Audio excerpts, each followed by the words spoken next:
हम लोग शुरू करेंगे अब निर्देशांक ज्यामिति। ठीक है, तो सबसे पहले ये देखेंगे कि निर्देशांक ज्यामिति में कितने प्रकार के क्वेश्चंस जो हैं वो पूछे गए हैं। तो सभी क्वेश्चंस को हमने देखा और एनालिसिस करने के बाद सिर्फ 4 ही प्रकार के क्वेश्चंस अपने पेपर में पूछे जा चुके हैं अब तक। तो टाइप 1 में सिंपल से क्वेश्चंस पूछे जाते हैं भुज और कोटि से संबंधित।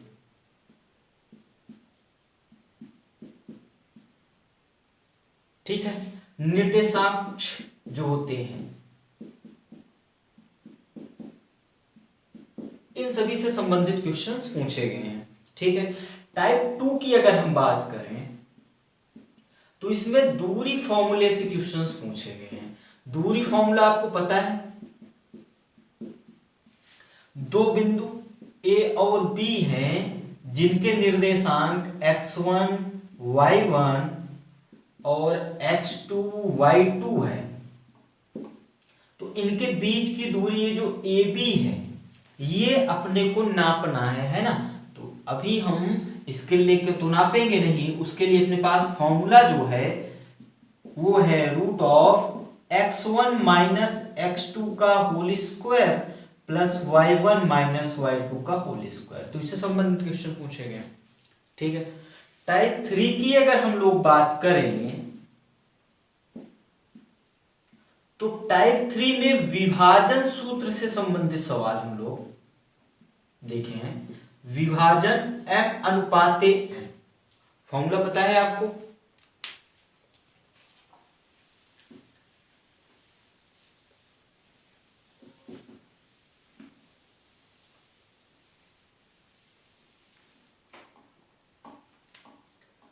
अगर कोई दो बिंदु A और B है x1, y1 और बिंदु B है x2, y2, कोई एक तीसरा बिंदु A और B को मिलाने वाले रेखाखंड को, देखो A और B को मिला दिए तो एक रेखाखंड A भी मिला। अब एक कोई दूसरा बिंदु है P जो इन दोनों बिंदुओं को मिलाने वाले रेखाखंड को m अनुपाते n में विभाजित कर रहा है। अब या तो ये अंतः विभाजित करेगा या बाह्य विभाजित करेगा या फिर एग्जैक्ट ये मध्य में होगा, मतलब मध्य बिंदु होगा। तो 3 टाइप के यहां पर हम लोगों को फॉर्मूले मिलेंगे। अगर हम लोग अंतः विभाजन की बात करें, मतलब ये जो बिंदु P है वो A और B को अंतः विभाजित कर रहा है, तो उसके लिए फॉर्मूला आपको याद रखना है। देखो कैसे, ये m है और x2 y2 इधर होगा, n इस साइड है, x1 y1 इधर होगा।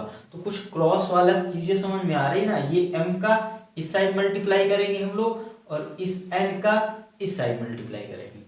m का पहले x के साथ करो तो ये तो हो गया अपना m। अब इधर वाला x क्या है, x2 है, m x2 प्लस n का मल्टीप्लाई इधर करेंगे, इधर वाला x क्या है, x1, n x1 और divided by m plus n। ये हो गया बिंदु P का भुज। और बिंदु P की अगर कोटि की बात करें तो अब m का मल्टीप्लाई इस साइड करेंगे y के साथ और ये वाला y y2 है, तो m y2 plus n y1 divided by m plus n। दोनों में बटा में क्या आता है, m प्लस n। ये था अंतः विभाजन। अगर हम लोग बाह्य विभाजन की बात करें तो बाह्य विभाजन में अगर ये बिंदु P बाह्य विभाजित कर रहा होता, अभी डायग्राम में आपको दिखाते हैं, तो उसके फॉर्मूले में ये जो प्लस है ये इन दोनों प्लस की जगह माइनस आ जाएगा। तो फॉर्मूला बनेगा m x2 प्लस की जगह माइनस n x1 बटा m माइनस n। इसी प्रकार m y2 minus n y1 divided by m minus n। ठीक है, तो ये वाला फॉर्मूला आपको याद करना है और इसी वाले फॉर्मूले से ये फॉर्मूला आप निकाल लोगे, प्लस की जगह माइनस कर देंगे। अब अगर हम डायग्राम की बात करें ये y विभाजित कर रहा है बिंदु P दूसरी कैटेगरी में, दूसरे वाली स्थिति में, इसको अगर हम P डैश चलो मान लें तो ये P डैश यहां कहीं होगा। P डैश कहां होगा? y विभाजित करने का मतलब इस AB को y विभाजित कर रहा है, मतलब बाहर होगा, ठीक है। और m अनुपाते n का मतलब ये होगा कि ये वाला भाग m होगा, वो वाला भाग n होगा, ठीक। तो अब आपको बस ये फॉर्मूला याद रखना है। और अगर यहीं पे ये मध्य बिंदु हो जाए, ये जो बिंदु P है वो अपना मध्य बिंदु हो जाए, मतलब एग्जैक्ट बीच में। अब मध्य बिंदु होने का मतलब एकदम बीच में मिलेगा, मतलब ये वाला भाग इस वाले भाग के बराबर होगा, मतलब m और n जो है वो बराबर हो जाएगा, ठीक है। क्योंकि ये वाला जो भाग होगा वही वाला भाग वो होगा। तो अब ये कोई भी संख्या मानो, आप देखो अगर m बराबर n है तो कोई भी संख्या मानो, मान लो ये 5 और 5 लोगे तो 5 5 अनुपात मिलेगा। अगर 10 10 लोगे तो 10 अनुपाते 10 मिलेगा, 20 अनुपाते 20 मिलेगा। और ये इस अनुपात को अगर आप सिंप्लीफाई करोगे तो ये हमेशा 1 अनुपात 1 ही तो मिलेगा। मतलब ये भाग कितने भी बड़े हों, अब उनका अनुपात क्या होगा? हमेशा 1 अनुपात 1 होगा। अब 1 अनुपात 1 का मतलब कि m का वैल्यू 1 और n का वैल्यू n 1। तो अब इस फॉर्मूले में अगर रखो, अच्छा यहाँ अंतः विभाजित होगा, क्योंकि मध्य में आ गया मतलब अंतः विभाजित होगा। तो यहाँ पर m और n का वैल्यू कितना रखना है? 1 1। तो ये होगा 1 इंटू x2 मतलब x2 plus n into x1, n का वैल्यू 1, तो 1 में x1 का मल्टीप्लाई किया x1 मिला, ये मिला 1 1 2। इसी प्रकार ये मिल जाएगा y2 प्लस y1 बटा 2। अब आप x1 प्लस x2 बोलो या x2 प्लस x1 बोलो, एक ही बात है। इसी प्रकार y1 प्लस y2 या y2 प्लस y1 एक ही बात है। तो ये 3 फॉर्मूले आपको याद रखने हैं विभाजन वाले कॉन्सेप्ट के आधार पे, कॉपी कर लो। ये था अपना तीसरा टाइप। और चौथे टाइप के जो क्वेश्चंस मिलेंगे अपने को, वो त्रिभुज के क्षेत्रफल से संबंधित मिलेंगे। और त्रिभुज के क्षेत्रफल का फॉर्मूला आपको याद है, उसी फॉर्मूले को हम लिख लेते हैं एक बार फिर से।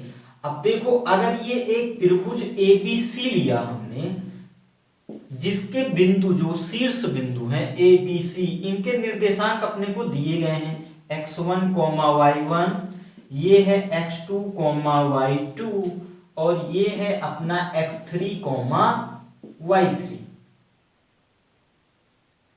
तो यहां पर ये जो त्रिभुज का क्षेत्रफल मिलेगा, जो त्रिभुज का क्षेत्रफल है उसका फॉर्मूला होता है, क्षेत्रफल को डेल्टा या फिर a से लिखते हैं। ये फॉर्मूला होगा हाफ मॉड, मॉड लगाते हैं इसलिए क्योंकि क्षेत्रफल हमेशा धनात्मक लिया जाता है, ठीक है।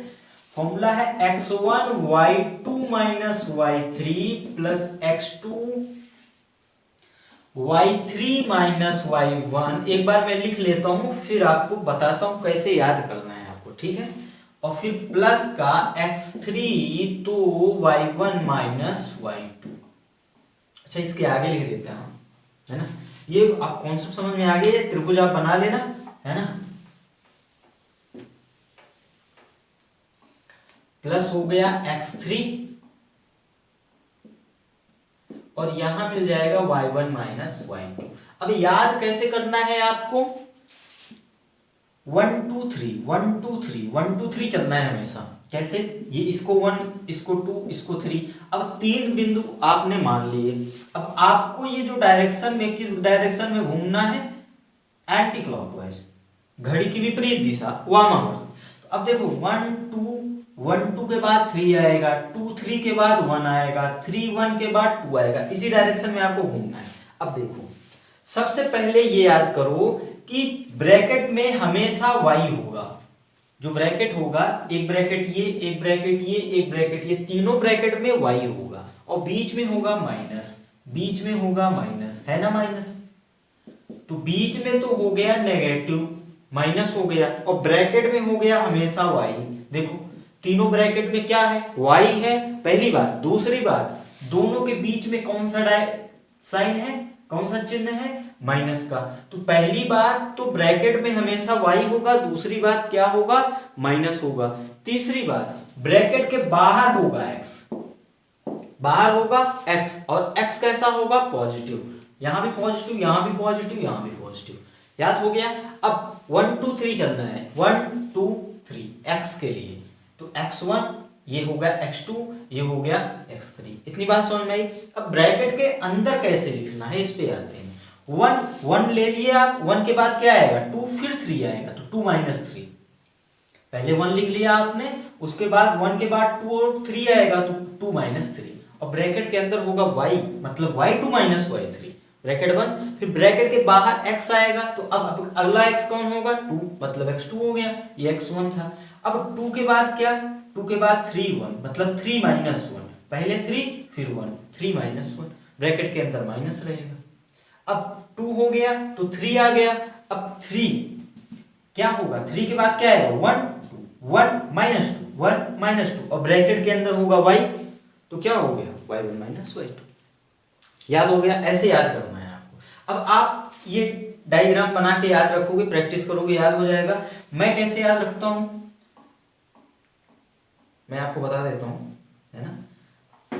देखो मेन तरीका तो यही है। अब बहुत ज्यादा प्रैक्टिस करने के बाद फिर देखो कैसे, एक बार जल्दी से बोल देता हूं। ये x1 लिखा आपने, अब 1 के बाद 2 3, फिर x2 लिखा, ये 1 तो ये 2। अब देखो फिर यहां से याद रखता हूं मैं, आप वहां भी याद रख सकते हो। 2 के बाद क्या आएगा 3, 3 - 1, वो डायग्राम आप, वो जो सर्कल है वो आपके दिमाग में छप जाएगा, तो बन जाएगा। या फिर ऐसे याद रख सकते हो, ये 2 बाहर आ गया, ये 2 बाहर आ गया, ये 2 बाहर आ गया, तो इसकी जगह ये 3 लेगा, इसकी जगह ये 3 लेगा। अब बचा कौन 1, मैं ऐसे याद रखता हूं।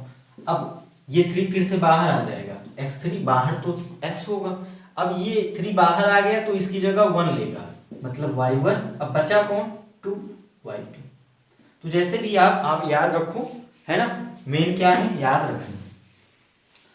तो हमने देख लिए इतने ही टाइप के क्वेश्चंस जो हैं पूछे गए हैं, ठीक है। तो अब हम लोग आएंगे अपने क्वेश्चंस पे।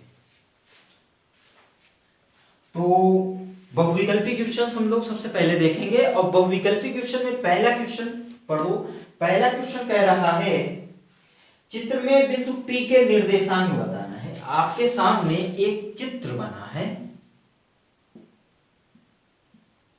ये x एक्सिस है, पॉजिटिव का x अक्ष है, ये पॉजिटिव का y अक्ष है, इतना पता है आपको। ये माइनस का x अक्ष है, ये माइनस का y अक्ष है। और ये वाला बिंदु 2 दिया है आपके डायग्राम में, ये 1 ये 2 ये 3। अब देखो यहाँ पे माइनस लिखने की जरूरत नहीं है, क्योंकि आप समझदार हो, ये माइनस y अक्ष है, तो ये माइनस वाले पॉइंट ही होंगे।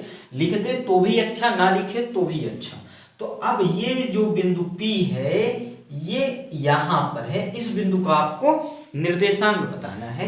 तो जब भी हम किसी भी बिंदु का निर्देशांक लिखते हैं, तो सबसे पहले भुज लिखते हैं, फिर लिखते हैं कोण। भुज क्या होता है, x अक्ष पे चला गया पथ। तो अब देखो यहाँ पॉजिटिव x अक्ष पे चल रहे हैं हम लोग, इसलिए प्लस लिखेंगे। अगर माइनस अक्ष पे चल रहे होते x अक्ष पे, तो माइनस का लिखते। तो यहाँ x अक्ष पे कितने कदम हम चलेंगे, 2 कदम चलेंगे, 2 कदम चलेंगे, 2 कदम चलेंगे। पॉजिटिव है इसलिए पॉजिटिव। इस बिंदु P पे पहुंचने के लिए हम अपनी यात्रा शुरू करेंगे मूल बिंदु से। ये होता है मूल बिंदु। यात्रा शुरू किए मूल बिंदु से, पहले x अक्ष पे गए 2 कदम, धनात्मक x अक्ष पे गए इसलिए प्लस का, और फिर नेगेटिव y पे आए 3 कदम। ये इसकी सीधा में है ना, इसके सीध में ये, मतलब यहां से 1 कदम ये हुआ, 1 कदम ये, 1 कदम ये, तब बिंदु P पे पहुंचे। तो y पे कितना चले हम, माइनस। माइनस क्यों लिखा, क्योंकि ये नेगेटिव y पे चले हैं। तो क्वेश्चन समझ में आ गया, आप आंसर अपना देख लो। दूसरा क्वेश्चन कह रहा है, बिंदु -6,8 की मूल बिंदु से दूरी बतानी है आपको। -6,8 की। अब देखो, अगर -6,8 हम अक्षों पे दर्शाना ही चाहें, तो माइनस का 6,8 मतलब x वाला कितना है, माइनस है, मतलब अपने को माइनस x अक्ष पे चलना पड़ेगा। कितने कदम चलना पड़ेगा, 6 कदम चलना पड़ेगा। यहां आ गए, और फिर y का प्लस वाला है, तो ऊपर चलना पड़ेगा। यहां पे हम मान ले रहे हैं ये बिंदु है कोई -6,8। आपको बनाने की आवश्यकता नहीं है, मैं आपको समझा रहा हूं इसलिए मैंने बनाया। ये है अपना x और ये है अपना y। अभी मूल बिंदु से दूरी चाहिए इस बिंदु की, और ये बिंदु होता है अपना मूल बिंदु। तो अब ये दूरी चाहिए अपने को, क्या दूरी चाहिए, ए ओ। मूल बिंदु को हम लोग ओ से लिखते हैं। तो अब इसका एक सिंपल तरीका तो आपको ज्योमेट्री दिख रही होगी, वहां से निकाल लो या फॉर्मूले से निकाल लो। ज्योमेट्री चलने के लिए ये वाली दूरी कितनी है, ध्यान रखना मैं दूरी की बात कर रहा हूं जो कि पॉजिटिव लेंगे। तो ये वाली दूरी 6, ये -6 है, मतलब x पे आप -6 माइनस वाले x पे चले हो तो ये दूरी कितनी हो गई 6, और ऊपर चले हो आप 8। अब ये है तो 90 अंश कोण, क्योंकि दूरी हमेशा लंबवत ली जाती है, मतलब ये लंबवत चले हो आप, यहाँ भी तो ये लंबवत ही चले हो, ठीक है। तो अब पाइथागोरस प्रमेय आपको दिख रहा होगा, तो ए ओ अगर आप पाइथागोरस प्रमेय से निकालोगे तो ये हो गया कर्ण, ये है, अगर इस कोण को मानेंगे तो ये लंब, ये आधार आप लंबा आधार समझते हो, तो इसको कैसे निकालोगे, 8 का स्क्वायर प्लस 6 का स्क्वायर का रूट, यही तो होगा पाइथागोरस प्रमेय। तो यहां से सॉल्व करोगे तो कितना मिलेगा आपको 10। पाइथागोरस प्रमेय नहीं लगा लोगे आप, यहां ज्योमेट्री से हमने सॉल्व कर दी है ना पाइथागोरस प्रमेय से। अब आपके पास एक तरीका और है, कौन सा तरीका, दूरी फार्मूला। तो दूरी फार्मूला लगाओ, x1 y1 x2 y2 पता है अपने को, हम क्या करेंगे दूरी फार्मूला लगाएंगे। जो दूरी फार्मूला पता है अपने को, तो ए ओ क्या होता है, under root x1 minus x2 का whole square plus y1 minus y2 का होल स्क्वायर। अब यहाँ x2 माइनस x1 भी कर सकते हैं, क्योंकि उसका वर्ग करोगे तो वो धनात्मक हो ही जाएगा। अब यहाँ पे x1 कितना है, x1 हमने इसको माना है -6 माइनस x2 है अपना 0 प्लस y1 कितना है 8, y2 कितना है 0। इसको हम कैलकुलेट करेंगे तो ये देखो -6 माइनस 6 का स्क्वायर मतलब +6 का स्क्वायर हो जाएगा। चलो सीधा लिख देते हैं ना, इतनी कैलकुलेशन तो आपसे बनती है। तो -6 का स्क्वायर 36 हो गया और 8 का हो गया 64, जोड़ोगे 100 आएगा, वर्गमूल लोगे तो 10 आएगा। तो यहां से भी अपना आंसर क्या आ रहा है 10 आ रहा है। अब दूरी है, इकाई लिख सकते हो आप, है ना, क्योंकि अपने को तो पता नहीं कि ये दूरी मीटर सेंटीमीटर किस में आएगी, क्योंकि अतिरिक्त जानकारी नहीं दी गई, तो सिंपल सा इकाई डाल दो। क्वेश्चन समझ में आ गया तो क्वेश्चन कॉपी कर लो, फिर हम लोग अगला क्वेश्चन पढ़ते हैं। अगला क्वेश्चन कह रहा है एक्स अक्ष पर स्थित बिंदुओं 2,-5 और -2,9 से समदूरस्थ बिंदु के निर्देशांक निकालना है।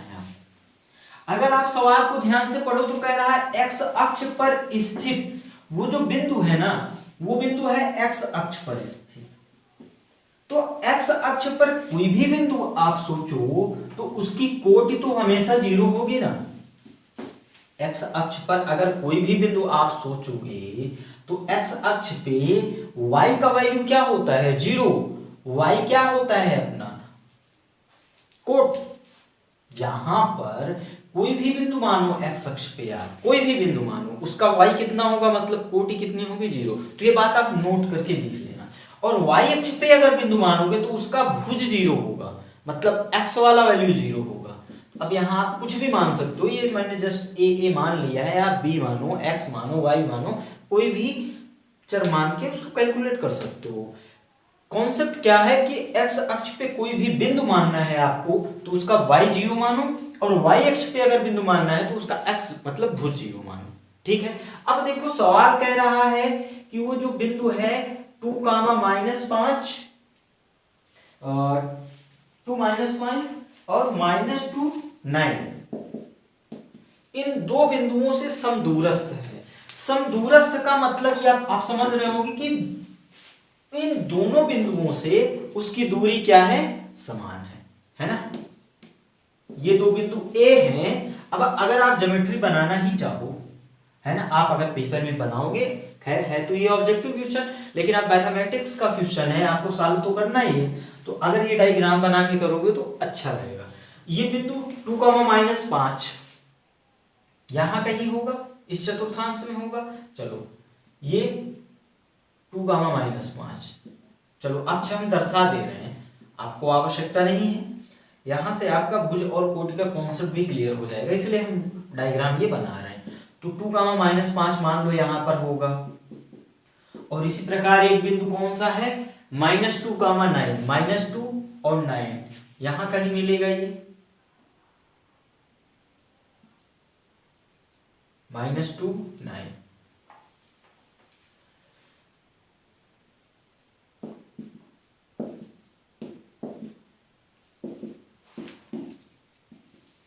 आपको बनाने की आवश्यकता नहीं है ना, सीखो, पेपर में आप बनाओगे तो अच्छा ही रहेगा। अब देखो कह क्या रहा है, सवाल क्या कह रहा है, कह रहा है कि एक्स अक्ष पर वो बिंदु बताना है अपने को जो इन दोनों बिंदुओं से समदूरस्थ हो। मतलब एक्स अक्ष पर कोई बिंदु होगा, मान लो ये बिंदु होगा। अब आप मत ये सोचना कि ये माइनस एक्स पे माने हैं, है ना, तो माइनस का नेगेटिव मानना पड़ेगा, है ना। ये रफ डायग्राम हमने बनाया है, एग्जैक्ट डायग्राम तो है नहीं, आप भी समझदार हो। तो यहाँ पे हम पॉजिटिव वाले ही मानेंगे, वो ऑटोमेटिक अगर हम कैलकुलेट करेंगे वो माइनस आना होगा तो आ जाएगा। तो यहाँ पर हम कोई बिंदु a,0 मान लिए, ठीक है। मेन चीज ये है कि उसका y 0 होना चाहिए। अब ये a अभी कैलकुलेट करेंगे तो हो सकता है माइनस का आ जाए, माइनस का आ जाए मतलब माइनस वाले साइड में होगा, अगर प्लस आ जाए तो यहाँ कहीं होगा। बात समझ में आ रही। अब कह रहा है इससे समदूरस्थ है, समदूरस्थ का मतलब क्या है, ये वाली इस दूरी के बराबर है, इसको हमने a माना है। अगर इस बिंदु को हम P मान लें तो सवाल कह रहा है कि जो PA है वो PB के बराबर है। कॉन्सेप्ट ये है, कॉन्सेप्ट क्या कह रहा है, सवाल क्या कह रहा है कि ये जो बिंदु होगा x अक्ष पे स्थित है और इन दो दिए गए बिंदुओं से समदूरस्थ है, मतलब ये दूरी इसके बराबर है। अभी आप दूरी का फॉर्मूला पता है आपको, फॉर्मूला लगा दो। तो एक बार PB दूरी का फॉर्मूला लगाओ, फिर PA दूरी का फॉर्मूला लगाओ, कैलकुलेट करो, सिंपल सोल्यूशन। तो PA कैसे मिलेगा, अब इसको x1 y1 मान ले, इसको x2 y2 मान ले। तो x1 माइनस x2 का होल स्क्वायर मतलब a माइनस 2 का whole square plus y1 minus y2, y1 minus और माइनस माइनस ये प्लस हो जाएगा, y2 का whole square is equal to. अब अगर PB की बात करोगे आप तो इसको x1 y1 मान लो, इसको x2 y2 मान लो। तो x1 माइनस और ये वाला माइनस, तो माइनस माइनस प्लस हो गया, ये हो गया कितना है ये 2 whole square plus y1 minus y2 का होल स्क्वायर। इसको आप कैलकुलेट करोगे, यही से आपका आंसर आएगा क्या, a ही तो अननोन है, a जैसे ही निकालोगे यहां रखोगे तो बिंदु आपको पता चल जाएगा। अब इसको कैसे चालू करोगे, आप दोनों पक्षों का वर्ग कर दो, वर्ग करोगे तो रूट हट गया तो इतना बचा, ये चीज लिख देना नीचे आप क्या कि इसका वर्ग करने पर दोनों पक्षों का, तो ये 5 × 25 हो गया और ये रूट हटा तो मिला अपने को a + 2 का होल स्क्वायर और ये -9 का स्क्वायर कितना मिल जाएगा +81, ठीक है। अब ये डायग्राम हम हटाएंगे, इसी के आगे कैलकुलेट करेंगे।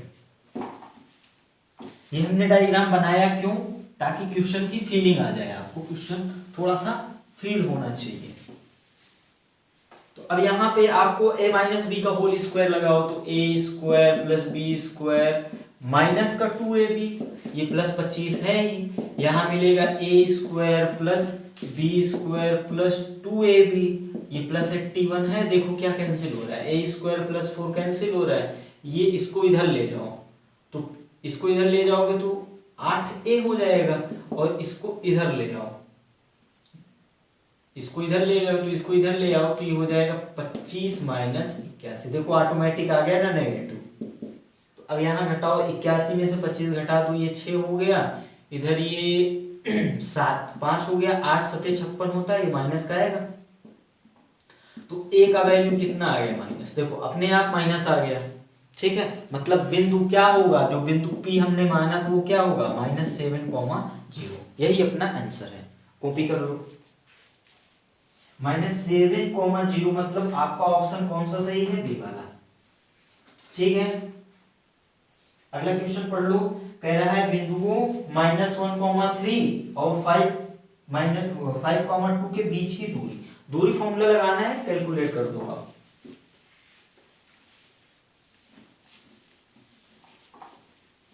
दो बिंदु दिए गए हैं आपको, -1,3, एक बिंदु A है, दूसरा बिंदु जो B है 5,2। इनके बीच की दूरी निकालना है, दूरी का फॉर्मूला लगाओ आप, x1 - x2 का whole square plus y1 - y2 का होल स्क्वायर, कैलकुलेट। x1 इसको मान लिया, x2 इसको मान लिया, प्लस ये है y1 माइनस अभी 2 का होल स्क्वायर, ये कितना मिला -6 का स्क्वायर 36 और ये 1 का स्क्वायर 1 कितना मिला √37। यही आपका क्या है आंसर, बी वाला विकल्प सही है। अगला क्वेश्चन, बिंदु -3, 4 की x अक्ष से दूरी, बिंदु -3, 4 की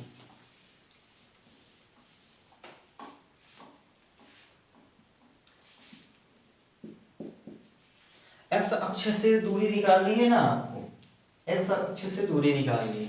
अब देखो यहाँ पर दूरी निकालनी है और दूरी फॉर्मूला जब आप लगाओगे तो आपको दो बिंदु चाहिए, लेकिन आपको दिया गया है सिर्फ एक बिंदु -3, 4। कितना दिया है -3, 4। दूसरा बिंदु तो दिया नहीं गया है।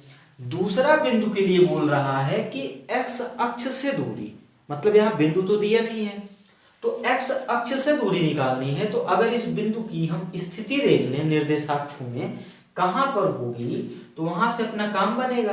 अब बिंदु जो है अपने पास -3, 4 है, मतलब x कैसा है नेगेटिव, मतलब माइनस वाले x अक्ष पे 3 कदम चलना पड़ेगा अपने को, 3 कदम चले।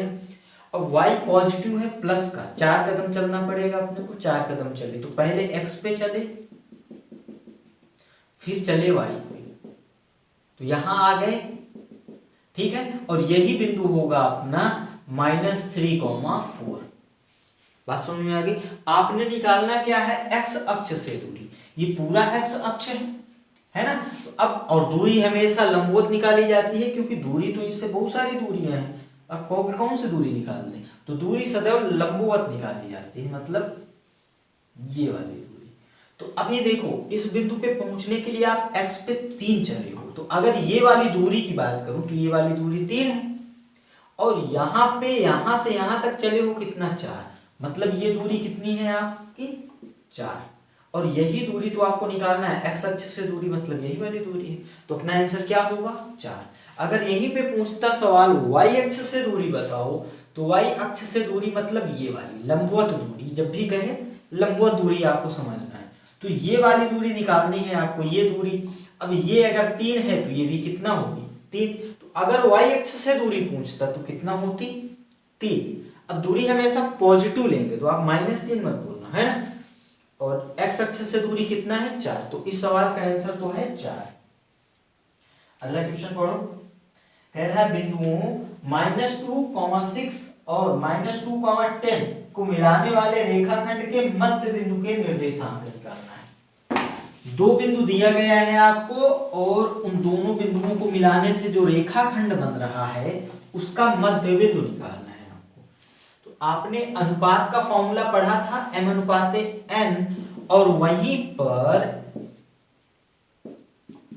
हमने m और n दोनों के मान कितना रख दिया है 1 और 1, तभी तो मध्य बिंदु मिला। अभी कॉन्सेप्ट में हमने देखा। तो कोई बिंदु P है जो मध्य बिंदु है, मतलब ये वाला भाग इसके बराबर है, और मध्य बिंदु का आपको फॉर्मूला याद होना चाहिए x1 + x2 बटा 2, y1 + y2 बटा 2। ये कैसे आया हमने बताया आपको, m और n का वैल्यू आप 1 1 डाल दोगे तो ये मिल जाएगा। अब x1 y1 x2 y2 बिंदु तो हमने सही लिखे हैं, -2, 6 और -2, 10 सही लिखे हैं। वैल्यू रखो आप, तो ये हुआ -2 + x2। x2 का भी वैल्यू कितना है -2 डिवाइडेड बाई 2। y1 का वैल्यू 6 है, y2 का वैल्यू है 10, तो ये कितना मिल जाएगा। अब देखो ये माइनस और ये प्लस माइनस माइनस हो जाएगा, माइनस माइनस जुड़ेगा -4, -4 में 2 का भाग दोगे -2, और ये 10 और 6 16, 2 का भाग दोगे 8। तो अपना आंसर क्या हो गया -2, 8। सी वाला ऑप्शन आपका सही है। अगला क्वेश्चन कह रहा है बिंदु -4, 0, 4, 0 और 0,3 शीर्ष हैं। अब विकल्प में देखो आपको तो 4 त्रिभुज दिए गए हैं, समकोण त्रिभुज, समबाहु, समद्विबाहु और विषमबाहु, और त्रिभुज के शीर्ष दिए गए हैं, और त्रिभुज की प्रकृति बतानी है आपको। ये सवाल में एक त्रिभुज है जिसके 3 शीर्ष ABC आपको दिए गए हैं, -4,0, 4,0 और 0,3। ये 3 शीर्ष दिए गए हैं आपको, और आपको त्रिभुज की प्रकृति पे कमेंट करना है। मतलब ये त्रिभुज कैसा होगा, समद्विबाहु, समबाहु, समकोण या फिर विषमबाहु। तो समद्विबाहु त्रिभुज आप जानते हो जिसकी 2 भुजा बराबर हो, समबाहु त्रिभुज जिसकी तीनों भुजा बराबर हो, समकोण त्रिभुज जिसमें पाइथागोरस प्रमेय लग रही हो, और विषमबाहु मतलब कोई भी भुजा आपस में बराबर ना हो। अच्छा, शीर्ष दिया गया है तो शीर्ष से हम भुजा ही निकाल सकते हैं। ठीक है, आप खैर जब 12th में पढ़ोगे तो वहां तो प्रवणता भी निकाल सकते हैं। यहाँ हम बात करेंगे तो ये भुजा की लंबाई निकाल सकते हैं, AB, BC और CA निकाल सकते हैं। तो यहाँ से हम लोग त्रिभुज की प्रकृति पे कैसे कमेंट करेंगे, भुजा के लंबाई के आधार पे। तो हम लोग तीनों भुजा निकालते हैं, AB, BC, CA, और उसके आधार पे तीनों भुजाओं की प्रकृति के आधार पे हम देखेंगे कौन सा त्रिभुज सही है। हमने बिंदु सही लिखा है -4,0, 40 और 03। चलो AB निकालो, x1 y1 x2 y2, दूरी फॉर्मूला लगाओ, x1 -4 x2 4 whole square, y1 y2। इतनी बात समझ में आई। तो ये क्या हुआ, -4 -8 -8 का स्क्वायर, 8 8 64, वर्गमूल से बाहर कितना मिला, 8। तो AB अपने को पता चल गया 8 इकाई। अब अगर हम लोग BC की बात करें, x1 y1 x2 y2, तो x1 -x2 का whole square plus y1 -y2 का होल स्क्वायर, ये 4 हुआ, 4 चौक 16 हुआ, ये 3 हुआ, -3 वर्ग करोगे 9 हो जाएगा, और 16 9 25 से बाहर वर्गमूल 5 मिलेगा।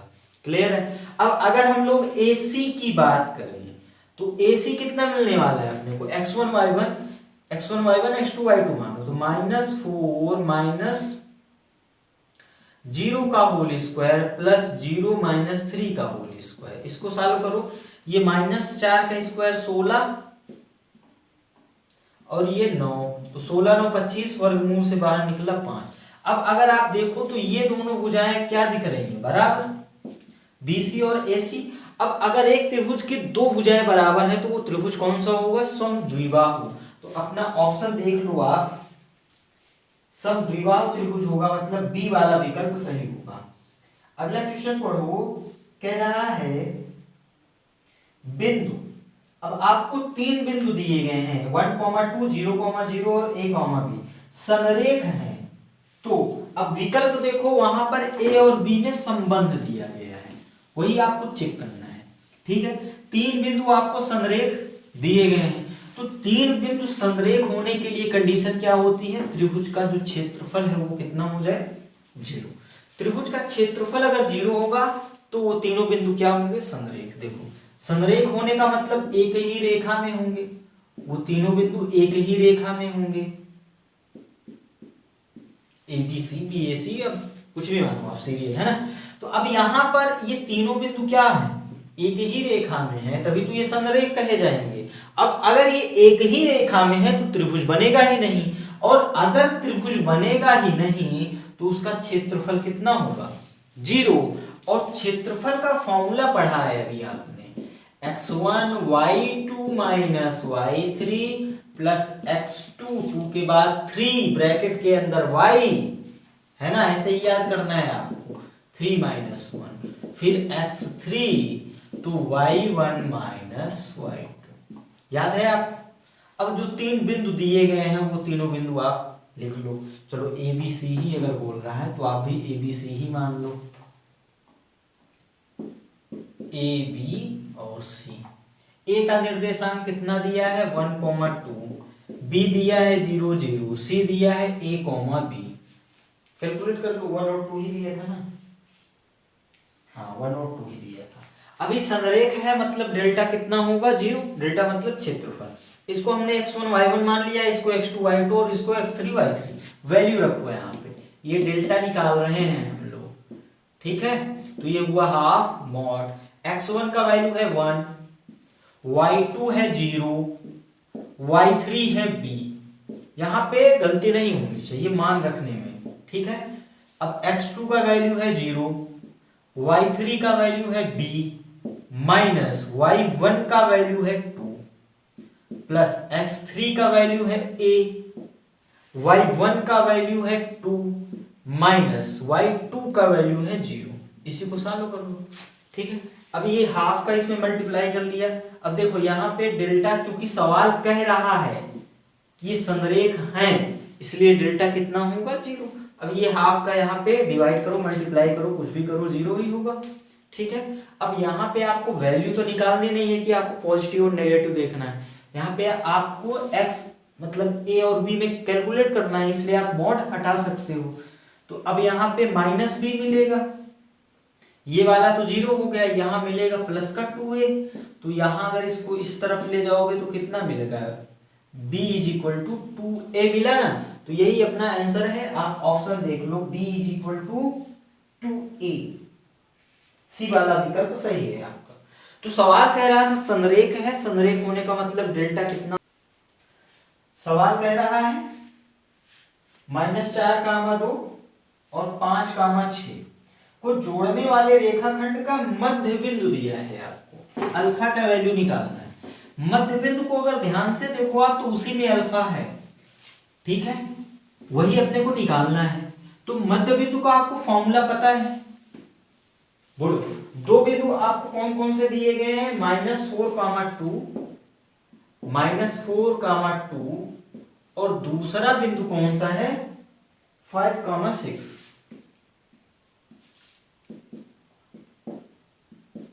इन दोनों बिंदु को मिलाने वाला रेखाखंड मिल गया अपने को AB, और AB का जो मध्य बिंदु P है वो दिया है आपको अल्फा बटा 8, 4। अल्फा बटा 8, 4। अब आपने निकालना यही अल्फा है, यही अल्फा है। ठीक है, तो अब मध्य बिंदु अगर दिया गया है और मध्य बिंदु आप निकाल भी तो सकते हैं। मध्य बिंदु का आपको फॉर्मूला भी तो पता है, x1 प्लस x2 बटा 2 कामा y1 प्लस y2 बटा 2। बोल लो, निकाल सकते हो। तो यहाँ फॉर्मूला लगाओ, x1 का वैल्यू -4, x2 का वैल्यू 5 बटा 2, y1 का वैल्यू 2, y2 का वैल्यू 6 डिवाइडेड बाय 2। तो ये कितना मिला आपको, ये प्लस का 1/2 और ये कितना मिला 6 दूनी 8 में 2 का भाग जाएगा 4। अब देखो आ जाओ इधर, सवाल कह रहा है कि इसका मध्य बिंदु P है। आपने मध्य बिंदु निकाला ये, चलो इसको हम P' मान लेते हैं, है ना। आपने जो मध्य बिंदु निकाला P' निकाला, और सवाल कह रहा है कि मध्य बिंदु ये है। अब ये बिंदु और ये बिंदु दोनों बराबर है, क्योंकि आपने फॉर्मूले से निकाला, फॉर्मूला भी सही है और सवाल भी कह रहा है ये है, तो आपको मानना ही पड़ेगा। तो अब दो बिंदु बराबर हैं, और दो बिंदु बराबर कब होंगे, जब उनके भुज आपस में बराबर हो और उनकी कोटि आपस में बराबर हो। मतलब ये 1/2 और ये अल्फा बटा 8 क्या होगा, बराबर होगा। इसी प्रकार कोटि भी बराबर होगा, और कोटि तो 4, 4 बराबर आ ही रहा है, ये तो सही है। अभी भुज को आपको क्या करना पड़ेगा, बराबर। क्यों, क्योंकि ये दोनों बिंदु एक ही बिंदु है। क्यों, क्योंकि ये भी मध्य बिंदु है, ये भी मध्य बिंदु है। तो अब हम लोग क्या बोलेंगे, अल्फा बटा 8। आप यहां लिख सकते हो प्रश्नानुसार, है ना। तो अल्फा बटा 8 बराबर 1/2। इसको कैलकुलेट करो, अल्फा का वैल्यू लो। तो अल्फा कितना मिल गया, 4, 4 ही मिलेगा ना, 2 चौक 8। बात समझ में आ गई, कॉपी कर लो। लास्ट सवाल देखते हैं। सवाल कह रहा है बिंदु sin थीटा कामा sin theta cos theta comma minus cos theta के बीच की दूरी बताओ। दो बिंदु दिया गया है, आपको इनके बीच की दूरी निकालना है, और दो बिंदुओं को मिलाने वाले रेखाखंड की दूरी या लंबाई आपको पता है। अभी बिंदु कौन से दिए गए हैं, ए बिंदु है sin theta comma sin theta, और दूसरा बिंदु जो B है वो आपको दिया है cos theta minus cos theta. ठीक है, आपने निकालना है AB, मतलब इनके बीच की दूरी। फॉर्मूला लगाओ, सही करो, हमने सही लिखा है बिंदु। तो x1 y1 x2 y2, तो x1 माइनस x2 का whole square, x1 minus x2 का होल स्क्वायर मतलब sin theta minus cos theta का होल स्क्वायर, बोलो, प्लस y1 माइनस y2 और ये भी -2, माइनस माइनस प्लस हो गया। कैलकुलेट कर लो बस। अभी a माइनस बी का होल स्क्वायर लगेगा यहाँ पर, जो कि होता है a square plus B square minus का 2ab। बोलो a प्लस बी का होल स्क्वायर क्या होता है? a square plus B square plus 2ab।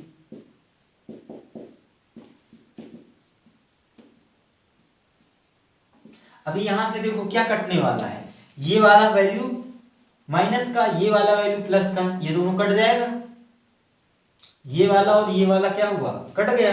और ये sine square theta plus cos square theta 1, और ये sine square theta plus cos square theta 1, और 1 प्लस 1 कितना मिला? 2। तो अपना आंसर क्या है? √2। मतलब इन दोनों बिंदुओं के बीच की दूरी कितनी है? √2। कर लो कॉपी।